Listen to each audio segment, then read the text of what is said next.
Boa noite a todos. Sejam bem-vindos à nossa casa, Seara do Amor. Vamos já nos preparando para iniciar o nosso trabalho da noite. Lembrando que a palestra também é parte do tratamento que todos nós viemos buscar nesta casa e que possamos, então, nesse momento, entrar em sintonia com o nosso Mestre Jesus, buscando, por meio dessas energias, as bênçãos que possamos adquirir nesta noite. Que cada um, nesse instante, procure tranquilizar e envolver-se com essa espiritualidade amiga que já se encontra presente em nosso ambiente e que eles possam levar ao nosso Mestre Jesus a nossa súplica para que Ele possa nos atender em nossas necessidades. Senhor, conheceis a nossa pequenez, mas sabeis do nosso desejo, da nossa vontade, de sermos hoje melhores do que fomos ontem. Auxilia-nos, fortalecendo-nos a cada dia, e iluminando os nossos caminhos, para que possamos buscar tudo aquilo que almejamos, mas também, Senhor, que possamos caminhar dentro da lei que nos rege pelo nosso Pai, que é Deus. Obrigada, Senhor. Obrigado, amigos bondosos. Permaneçam conosco, hoje e sempre, que assim seja. Bom, gente, na noite de hoje, nós temos um palestrante novo, não sei se vocês conhecem, mas ele vai trazer um tema que eu acho que hoje nós não vamos nem precisar de tratamento. Depois dessa palestra aqui com esse tema, eu acho que a coisa vai ficar muito boa para todos nós. O tema de hoje é libertemos, que nós possamos, então, nos libertar com o Carlos Santana. Muito boa noite a todos. É uma alegria muito grande retornar ao ciclo de palestra, né, de estudos. Já fazia algum tempo que a gente não fazia. E dentro daquilo que nos foi proposto, que eu início algumas semanas atrás, nós trazemos um tema hoje que fala exatamente de pensamentos, de vibrações, de sentimentos, logicamente, com Jesus, né? E de tudo aquilo que nos prende e não nos deixa crescer, não nos deixa evoluir. Esse tema de hoje, ele está no capítulo 75, para quem quiser estudar, é o livro Palavras de Vida Eterna, capítulo 75, e ele tem como título Libertemos, né? E Emmanuel vai tratar aqui de todas as nossas angústias, de todas as nossas tristezas, de todos os nossos conflitos, todas as nossas ansiedades, culpa, medos, tudo aquilo que nos faz prisioneiro e não nos deixa caminhar. Então, esse capítulo, Emmanuel vai interpretar um versículo de João, que está no capítulo 11, no versículo 44, onde João vai dizer: disse-lhe Jesus, desatai-o e deixai-o ir. Esse versículo está no contexto da ressurreição de Lázaro, né? Logicamente, hoje nós não vamos abordar a ressurreição de Lázaro, mas quem quiser estudar mais profundamente a ressurreição do Lázaro, o que a doutrina espírita fala sobre a ressurreição de Lázaro, é só ir no livro A Gênese, que ali tem detalhadamente aquele processo letárgico que Lázaro foi acometido. Mas hoje nós vamos estudar exatamente a interpretação de Emmanuel sobre esse versículo, desatai-o e deixai-o ir. E nós vamos fazer ali uma síntese do que aconteceu naquele momento onde Jesus disse isso. Jesus, sabendo da morte de Lázaro, ele estava fora de Betânia, então ele pede para que os discípulos o levam até onde estava sepultado Lázaro. Jesus chega ao sepulcro, e o sepulcro naquela época era uma caverna, né, onde os mortos eram enterrados. E havia uma grande pedra na porta na entrada dessa caverna, aliás.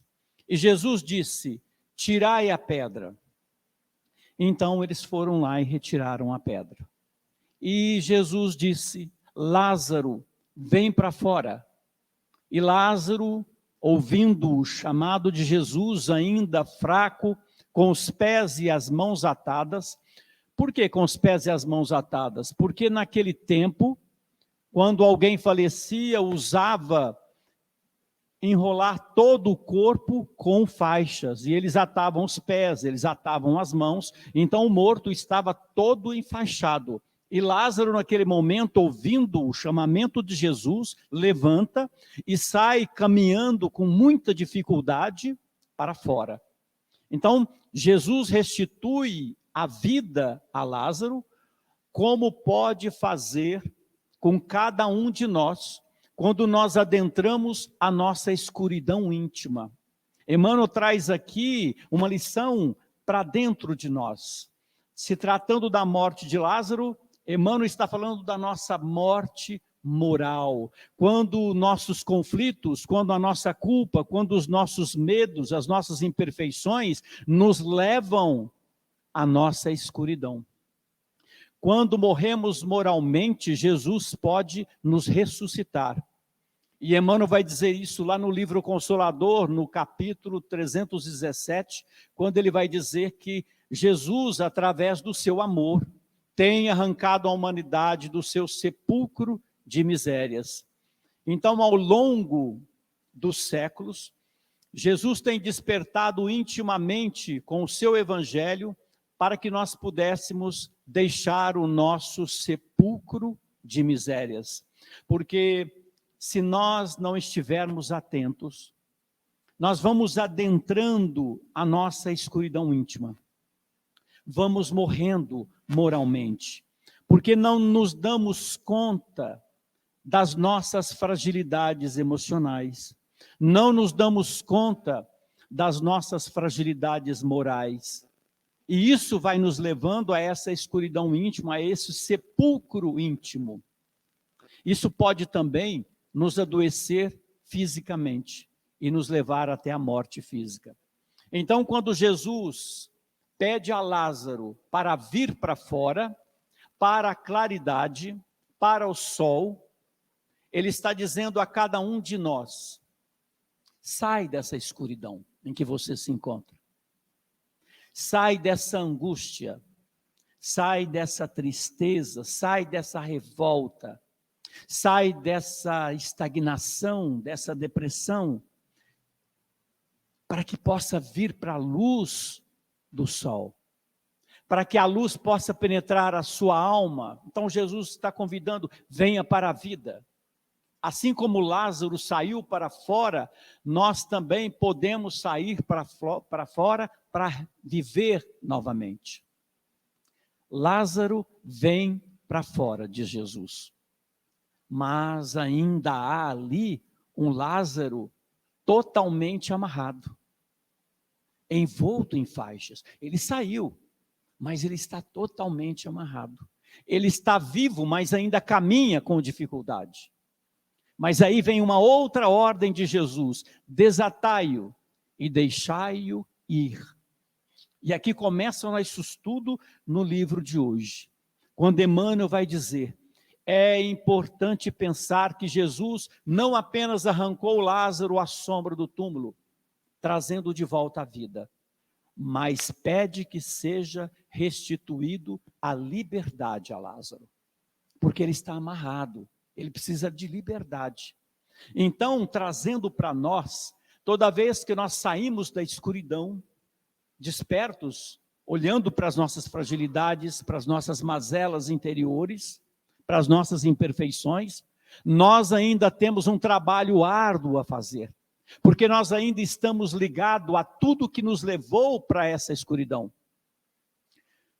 Ainda estamos envoltos nas faixas do pessimismo, nas faixas da mágoa, do ressentimento e outras faixas mentais e emocionais que nos impedem de nos mover livremente. Sair do sepulcro é uma coisa, mas caminhar é diferente. Muitos vêm para fora, vêm para a luz, mas continuam atados. E por isso temos que nos libertar de tudo aquilo que nos levou àquele estado de estagnação, de desarmonia, de escuridão. Nós vemos muitas vezes pessoas que adentram a um quadro profundo de depressão, e durante algum tempo de tratamento eles conseguem sair desse quadro. Mas acontece que eles ainda trazem toda a faixa de frequência que os levaram para aquele estado de escuridão. Ainda trazem nos pensamentos, ainda trazem nos sentimentos. É isso que Emmanuel está dizendo. Desatai-o e deixai-o ir, ou seja, livra-se de tudo que te levou para isso. Por isso nós temos que usar a nossa força de vontade, essa potência da alma, para que nós possamos agir desatando esses nós que nós mesmos demos. É imprescindível que nós possamos desvencilharmos, nos desligarmos de tudo aquilo que ainda nos aprisiona, nos impede de ir e de seguir em frente. Temos que assumir essa postura de mudança e de transformação interior e ir em busca dessa paz interior que tanto nós queremos. Por isso, o autodescobrimento, o autoconhecimento é tão importante nessa fase, porque temos que descobrir quais são as nossas ataduras, quais são as nossas faixas que ainda estão nos mantendo na escuridão. Colocar o nosso olhar para dentro de nós, para que nós possamos descobrir quais são as nossas imperfeições, quais são os nossos conflitos, quais são as nossas amarguras, as nossas tristezas, as nossas revoltas, que ainda estão nos prendendo. E dessa forma, se não o descobrimos, nós perdemos a nossa liberdade. Porque muitos vão dizer, liberdade todos nós temos o livre-arbítrio. Mas a nossa liberdade, meus amigos, ela não é plena, ela não é absoluta. O nosso livre-arbítrio, ele não é absoluto. Por quê? Porque nós estamos sujeitos às consequências dos atos que cometemos devido às nossas imperfeições, devido às nossas fragilidades, devido aos nossos conflitos. Então nós temos o livre-arbítrio quando plantamos, quando semeamos, mas na colheita não há livre-arbítrio. Vamos colher o que nós plantamos. Então Emmanuel vai dizer, o companheiro redivivo, ou seja, Lázaro, deveria estar desalgemado para atender às próprias experiências. Ou seja, no caso de Lázaro, ele não podia mais estar preso, algemado ainda a todos os pensamentos negativos, ao seu pessimismo, a sentimentos inferiores, talvez a culpa, a tudo aquilo que o levou para aquela situação onde ele adoeceu. Então é preciso se libertar para atender às próprias experiências que nos trazem crescimento. Assim é conosco. Assim é conosco. Se nos algemamos aos sentimentos de vingança, de ódio, de tristeza, de desesperança, de incapacidade, a nossa vida paralisa. Estamos presos nesse processo de estagnação, e isso nos impede a seguir o curso natural da vida. Isso gera uma desarmonia interior que propõe abandono das nossas tarefas mais nobres, dos nossos compromissos que nós assumimos antes de reencarnarmos. E quando entramos nesses conflitos, nessa escuridão, nós deixamos isso de lado. Logicamente, lá no futuro, vai vir o remorso por não termos aproveitado plenamente a oportunidade de crescimento.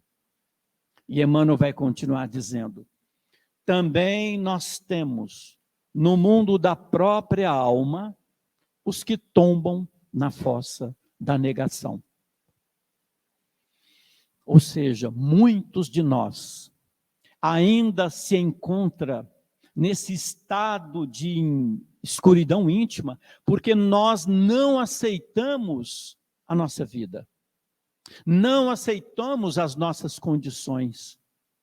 Aqueles que não conseguem seguir em frente, porque não conseguem aceitar a sua vida e tudo o que ela compõe. Não aceitam o corpo, não aceitam a família, não aceitam o trabalho, não aceitam a sua condição social, não aceitam as situações adversas que acontecem com ele. Esse processo de negação, logicamente, vai gerar uma revolta íntima, uma inconformidade que nos leva à desesperança, nos leva à tristeza. E presos a esse processo, nós desenvolvemos doenças psíquicas, doenças emocionais como ansiedade, depressão, e que nos mantém permanentemente enfermos e paralisados. Quantas pessoas adentram também a esse quadro de depressão, porque não aceitam a vida que têm, não aceitam o que está acontecendo, queriam eles uma outra vida. E essa desarmonia interior entre o que realmente são e o que eles querem, gera neles uma desistência às vezes. Isso vai nos conduzindo a uma morte interior, à escuridão, e muitas vezes a morte física por meio do suicídio. Então é preciso que nós tomamos consciência que nós somos espíritos imortais e que nada acontece na nossa vida por acaso, nada. Porque ao longo da nossa jornada evolutiva, nós podemos escolher o que nós semeamos, mas como eu disse, nós somos obrigados a colher às vezes hoje. Isso bem entendido, como nos esclarece a doutrina espírita, vem nos auxiliar na compreensão do que acontece hoje na nossa vida e melhora a nossa aceitação da vida, fazendo de todas as situações que nós passamos um aprendizado novo, um ponto de partida para o futuro melhor. Então, Emmanuel continua dizendo: os que dilaceram os ideais, os que nos arrastam à desilusão, os que zombam as nossas experiências, os que lançam em abandono, assemelham-se a mortos na cripta das nossas agoniadas recordações. Diz ele, lembrá-los é como reavivar velhas úlceras. O que Emmanuel está dizendo aqui? Que todos nós na vida já tivemos alguém, talvez, que tirou o nosso sonho, que nos iludiu, alguém que nos feriu, alguém que nos arrastou para uma situação inferior, que nos abandonaram. Emmanuel diz, se você fica lembrando desses fatos e dessas pessoas, é como reavivar úlceras antigas dentro de você. E aqui entra um componente, um dos mais importantes, que paralisa a nossa vida, que atrasa o nosso processo de crescimento, que mais nos aprisione, mais nos adoece, que é a mágoa. Então Emmanuel está nos dizendo que aqueles sentimentos de mágoa que trazemos dentro de nós, por todos aqueles que de certa forma nos feriram, nos causam imensos sofrimentos. Todas as vezes que buscamos recordações dos fatos, das pessoas que nos feriram, que nos ofenderam. Porque a mágoa, meus amigos, ela arde como um fogo dentro de nós, que se mantém aceso se nós cultivarmos esses sentimentos em nossos corações e as lembranças em nossas mentes. Às vezes nós vemos pessoas que foram feridas há 15, há 20 anos atrás.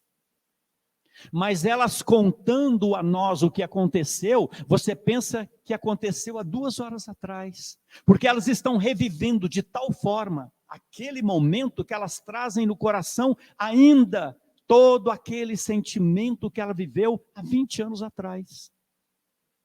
Então, elaborar isso para que nós possamos entender todo o nosso conflito e todas as nossas mágoas. E para que nós possamos elaborar, nós temos que entender por que nós nos magoamos. Nós nos magoamos pelo aquilo que as pessoas nos falam, por aquilo que as pessoas nos fazem, ou por aquilo que as pessoas não falam e nós gostaríamos que eles dissessem, ou com aquilo que as pessoas não fazem e nós gostaríamos que elas fizessem. O orgulho normalmente é a fonte da ofensa, da mágoa. Ele não podia ter feito isso comigo. Ela não devia ter falado assim comigo. Ele não devia ter me abandonado. Ele não devia ter me roubado. Ele não devia ter feito isso, não devia ter feito aquilo. O orgulho não deixa eu perdoar. E nós ficamos presos. Ficamos presos a essa condição de julgarmos e não aceitarmos a fraqueza do outro. E nos prendemos então a essa questão que alguém me magoou. E eu começo então a me vitimizar. Nós ficamos alimentando aquela decepção, aquele abandono, aquele fato que aconteceu e que me magoou por um longo tempo da nossa existência. E aí está o problema. Porque nos magoarmos, nesse estado evolutivo em que nós nos encontramos, é normal. Porque nós trazemos dentro de nós o egoísmo, o orgulho ainda. Então, nesse plano evolutivo em que nós nos encontramos, nesse planeta de provas e expiações, nós nos magoamos, é normal. O problema é que quando nós estamos sendo ofendidos, magoados, gera aquela raiva, aquele ódio dentro de nós. E isso, o corpo reagindo para se defender, vai produzir várias substâncias prejudiciais à nossa saúde, como o cortisol e outras toxinas. Se você fizer um exame de sangue naquele momento em que você está irado, que você está nervoso, vai dar totalmente alterado. Várias toxinas vão aparecer ali. Então isso é prejudicial. Aí a gente passa por aquela raiva, por todo aquele problema. Nos magoamos hoje. Mas amanhã, quando eu me lembrar daquele fato e daquela pessoa, eu começo a sentir tudo de novo. Eu vou sentir a mesma raiva de novo. Então isso é ressentimento. É ressentir. Ressentir é sentir de novo. Então, esse é o nosso problema.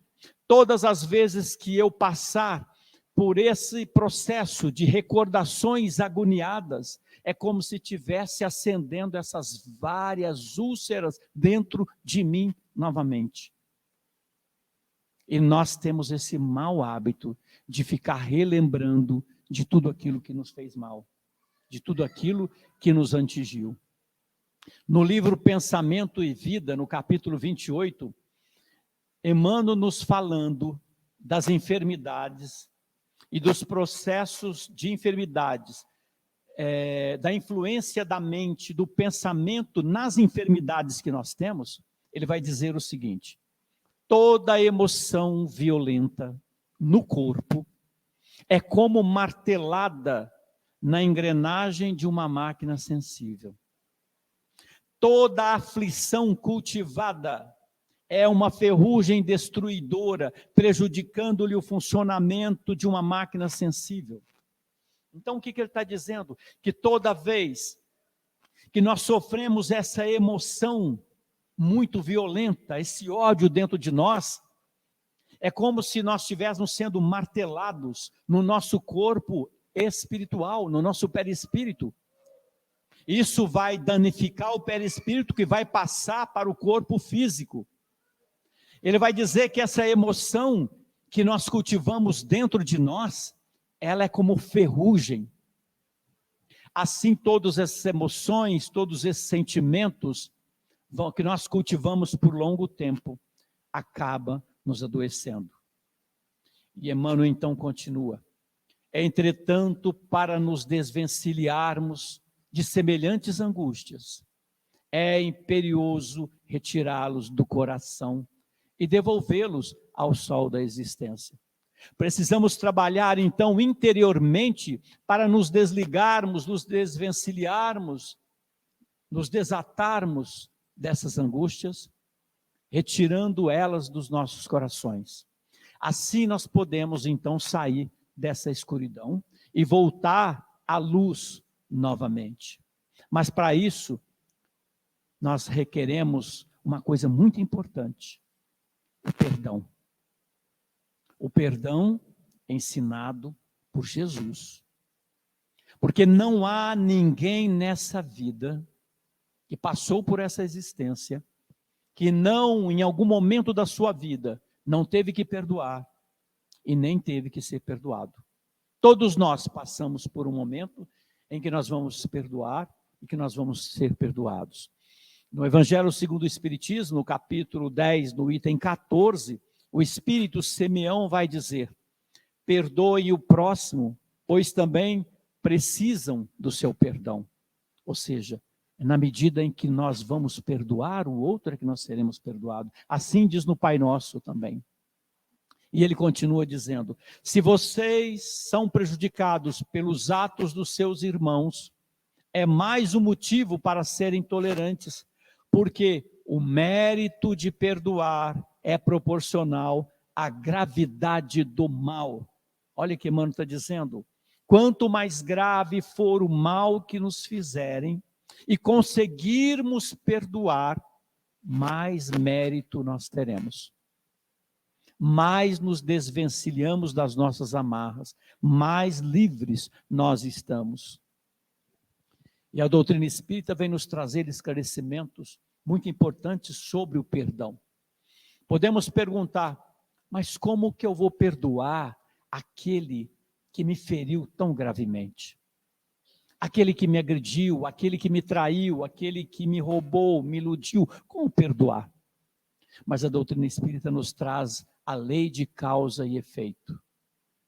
Ou seja, se alguém me agrediu hoje, me abandonou hoje, me roubou hoje, me traiu hoje, é porque eu fiz exatamente isso com ele no passado. E na maioria das vezes, nós ficamos presos a esse ciclo vicioso de ofensa e vingança. Por quê? Porque nós somos ofendidos hoje, e normalmente a gente não dá conta de resolver esse processo, nós desencarnamos com essa mágoa dentro de nós. Ela não sai como por encanto. Eu desencarnei e acabou. Aqueles que eu odiava, agora não odeio mais, eu amo todo mundo. Não é assim. Você leva para o plano espiritual tudo que está no teu coração, seja para o bem, seja para o mal. Então você leva a tua mágoa, você leva o teu ódio e reencarna com ele, e aí você vai ser quem? O ofensor. Então numa existência vem, é vítima, na outra você é ofensor, na outra é vítima, até alguém quebrar esse ciclo. Porque o mal se alimenta do mal, assim como o bem se alimenta do bem. Então, o perdão é um único recurso que fecha esse ciclo vicioso, para que nós possamos parar em algum momento a lei de Talião. Essa lei que quando nós recebemos uma ofensa, nós revidamos com outra ofensa. E assim nós vamos então alternando os papéis em cada existência, onde antes existia um ofensor, agora existe uma vítima. E assim esse ciclo se repete, às vezes, por séculos. Por séculos. E ficamos algemados exatamente a essa pessoa que odiamos. Se você quiser saber como que eu reencarno com determinada pessoa de novo, é só odiar ele. Porque não tem como, é uma lei. Então, se você quer se libertar, se liberte aqui, é hoje, entendeu? Porque o ódio nos amarra, assim como o amor. Então, o único elemento capaz de romper, de tirar a criatura desse ciclo vicioso é o perdão. Basta entender a lei do amor para compreender que algoz e vítima são irmãos e são filhos do mesmo Pai. Assim, o perdão, sendo filho legítimo do amor, é o único elemento capaz de nos libertarmos dessa lei de Talião. Só quando nós fechamos esse ciclo é que nós nos libertamos. Podemos seguir em frente, livres para novas experiências, para patamares de crescimento e evolução bem maiores. Mas quantos de nós ainda vive nesse processo, nos sentindo vítimas hoje, cultivando essa mágoa, esse veneno dentro de nós? Assim, talvez, arquitetando um processo de reparação do mal com o mal, o que nunca será reparado dessa forma. Por isso, Jesus frisa essa importância para que nós possamos entender que o perdão é a chave para a nossa libertação. Sem o perdão, o mundo seria um caos, porque nós estaríamos estagnados. Então, nós precisamos ter coragem, força para sair desse processo, para fechar esse ciclo.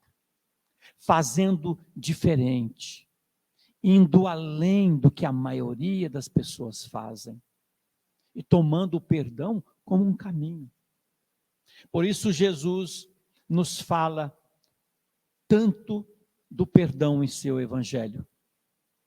E no evangelho de Mateus, no capítulo 18, no versículo 22, Jesus vai responder uma pergunta de Pedro: quantas vezes deveria Pedro perdoar o seu irmão?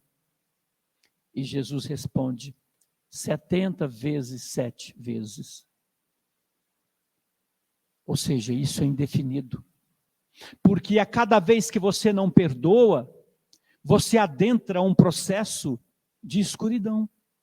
A cada vez que você não perdoa, você para a tua marcha, você paralisa a tua caminhada. Então, o melhor para nós seria perdoarmos sempre, indefinidamente, quantas vezes fossem necessários. Jesus, sabendo disso, diz isso para Pedro. Talvez ele não tenha entendido no momento, e talvez nós não entendemos até hoje o que Jesus quis dizer naquele momento.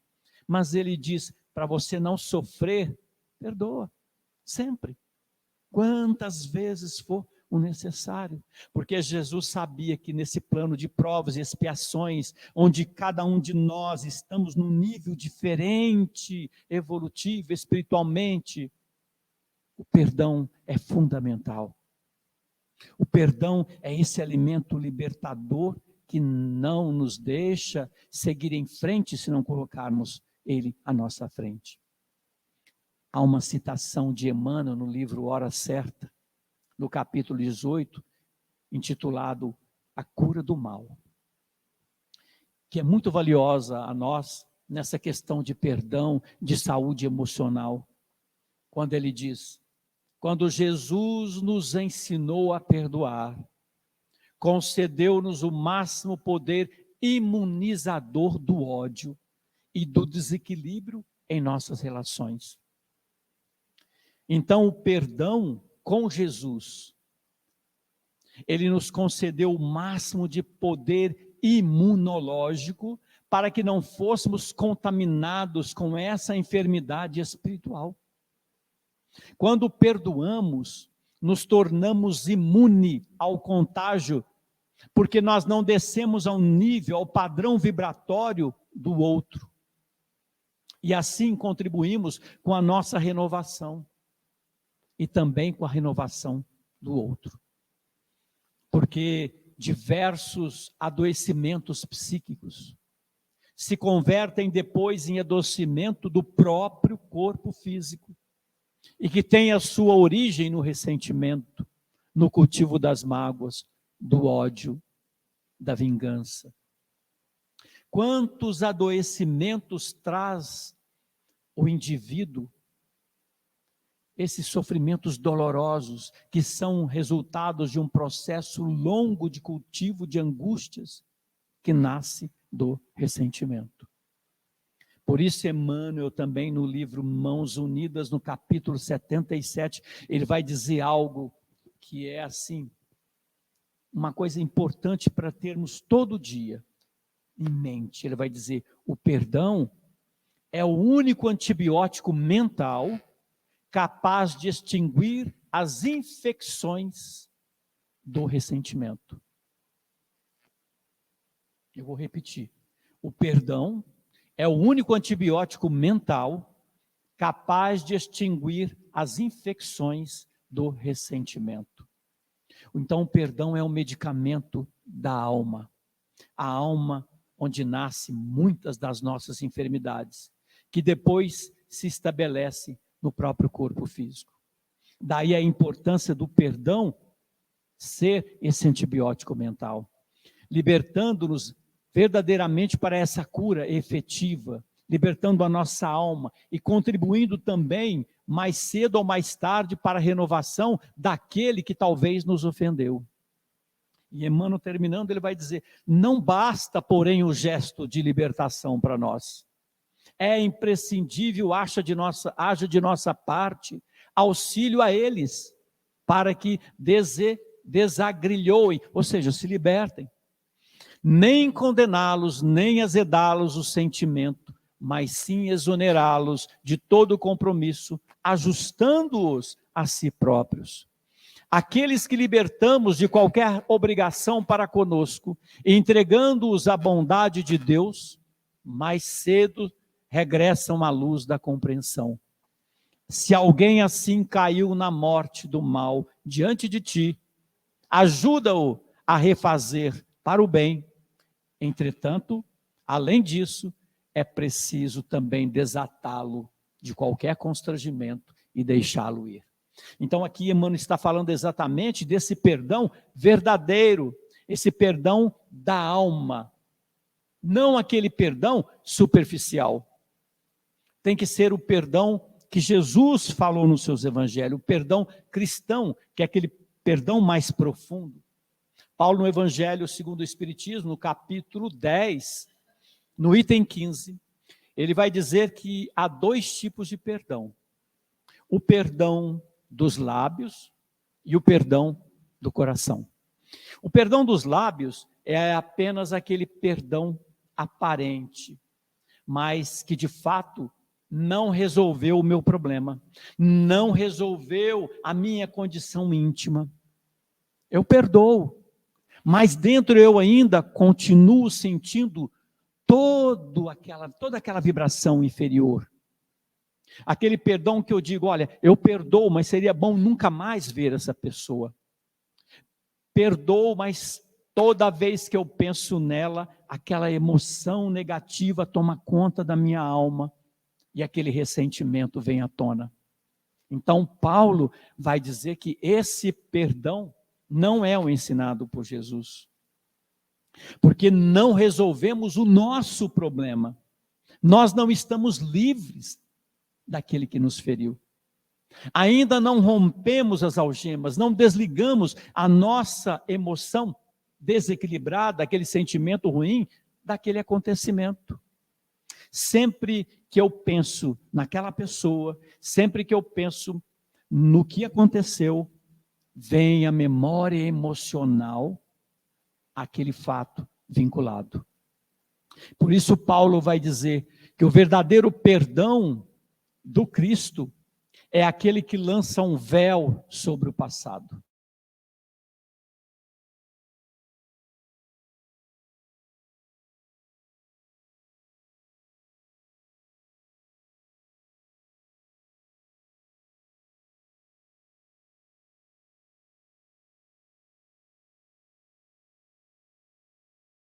Ainda. Então nós vamos sempre lembrar. Mas eles estão falando de um outro tipo de esquecimento. É o esquecimento não do fato, mas o esquecimento da memória emocional vinculada ao fato, à pessoa. Então, o que eles querem dizer com o esquecimento é a renovação, é a ressignificação dessa memória emocional. É eu elaborar aquele fato, aquele acontecimento. Para que quando eu lembrar desse acontecimento e lembrar daquela pessoa, aquela emoção ruim, doente, desequilibrada não esteja mais dentro de mim. Porque se eu ainda sinto, é porque eu ainda não resolvi o meu problema. Ainda não me libertei de fato. Então, esquecer aqui é transformar a mágoa, é diluí-la, para que ela não seja mais sentida, para que ela não nos prejudique. É envolvê-la em misericórdia. Misericórdia vem de miséria e córdia. Miséria, córdia, coração. Ou seja, miséria do coração. É eu ter compaixão das misérias emocionais, morais do outro, do coração do outro. É eu entender que talvez ele seja um doente. É eu entender que ele ainda precisa de tratamento. Isso faz com que eu possa elaborar esse perdão dentro de mim. Então, o perdão, ele é imprescindível também para auxiliar o ofensor a se desalgemar, não causando a ele constrangimento e nem impondo condições para perdoar. Olha, eu te perdoo, mas você tem que mudar de vida. Eu te perdoo, mas nós não vamos conviver mais.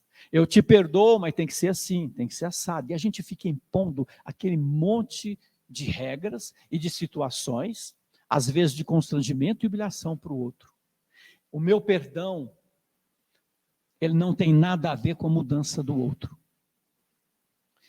Pode, no entanto, o fato de eu perdoá-lo, auxiliar na sua transformação. Mas o perdão é, antes de tudo, libertação para quem perdoa. Como um perdão sincero, eu posso, através, então, da compaixão, compreender essas misérias que o outro traz no coração. Não julgando, não condenando, exonerando de todo compromisso para comigo, para que eu possa ajustar e ele se ajustar com ele mesmo. Já basta o que ele me fez. Já basta o que ele vai colher. Então, buscar uma compreensão, ele, das suas próprias ações. Desta forma, nós estamos auxiliando-o a refazer no bem novamente, para que ele possa sair do seu sepulcro. E com o meu perdão, eu posso deixá-lo ir. Então, quando eu perdoo, eu também saio do meu sepulcro e auxilio o outro a sair do seu. Então, que nós possamos refletir nessas considerações que Emmanuel tem trazido nessa lição a todos nós. E que nós possamos levar para casa algumas reflexões. O que ainda tem me impedido de seguir em frente? Quais são as minhas amarras que ainda não me deixam ser feliz? Aonde eu estou parado? Quais são as minhas fragilidades emocionais que não me deixam caminhar, que não me deixam seguir em frente? E dessa forma, nós podemos ter aí a possibilidade de trabalhar sobre elas e refazer a nossa caminhada com muito mais vitória espiritual, com muito mais sucesso espiritual, realização espiritual. É isso. Agradeço a todos. Se alguém quiser fazer alguma pergunta, nós temos 2 minutinhos.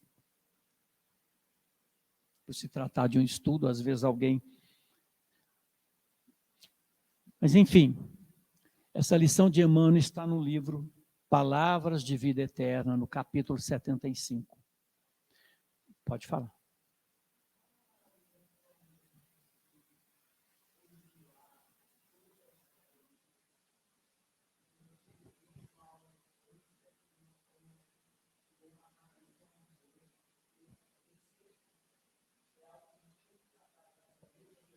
Sim.